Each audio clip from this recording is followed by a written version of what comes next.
बेटा देखिए, थ्योरम इतनी इंपॉर्टेंट है, ये आए दिन एग्जाम में आती रहती है, एनसीईआरटी की है, लेकिन ये बच्चे समझ नहीं पाते हैं पेपर में लिखना कैसे है। मैं बिल्कुल कंसाइज वे में बता रहा हूं, इससे भी कम बता दूंगा जितना यहां लिखा है। बहुत ध्यान से देखिए, हमें प्रूव करना, prove that perpendicular at the point of contact to tangent passes through the centre. के मतलब पॉइंट ऑफ कॉन्टैक्ट, भाई टेंजेंट क्या होती है, जो सर्कल को वन पॉइंट पे मीट करे। अब ये कह रहा है अगर यह परपेंडिकुलर ड्रॉ करोगे तो it will pass through centre, centre से पास होगा, परपेंडिकुलर बनाओगे। तो इसको देखो लिखने का तरीका क्या है, कॉन्ट्राडिक्शन से करने का तरीका बहुत अच्छा है।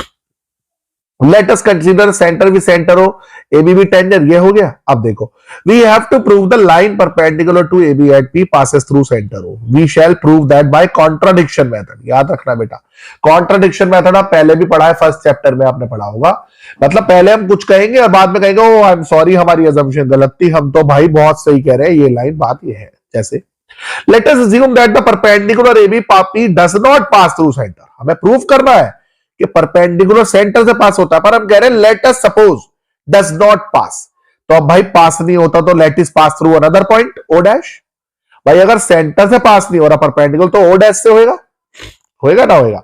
तो अब मुझे बताओ, आप जब आपने ये बात लिख दी as perpendicular to AB passes through, तो ये O डैश PB 90 डिग्री है ना, क्योंकि हमें तो परपेंडिकुलर बनाना है, हमने लिख दिया। अब O is the centre of circle, P is the point of contact.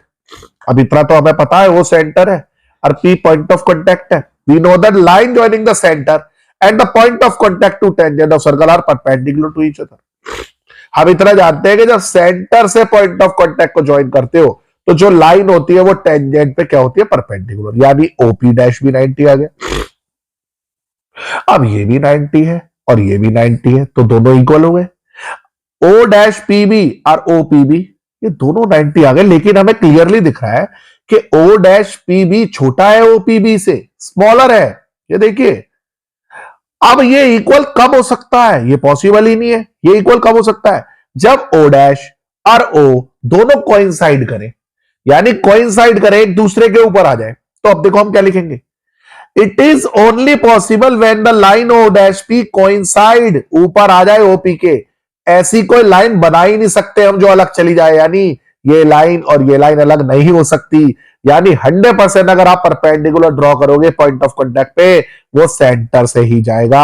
Our assumption was wrong, therefore perpendicular to AB through P passes through centre.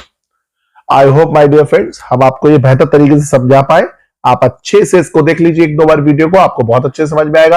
अगर आपको समझ में आती है हमारी वीडियोस, इस तरह प्रिंट में हम समझाते हैं आपको, अगर हम समझा पाते हैं तो हमें लाइक करें, शेयर करें, सब्सक्राइब करें and do comment over it, and please हमें बताएं कि हम आपको बेहतर समझा पाते कि नहीं।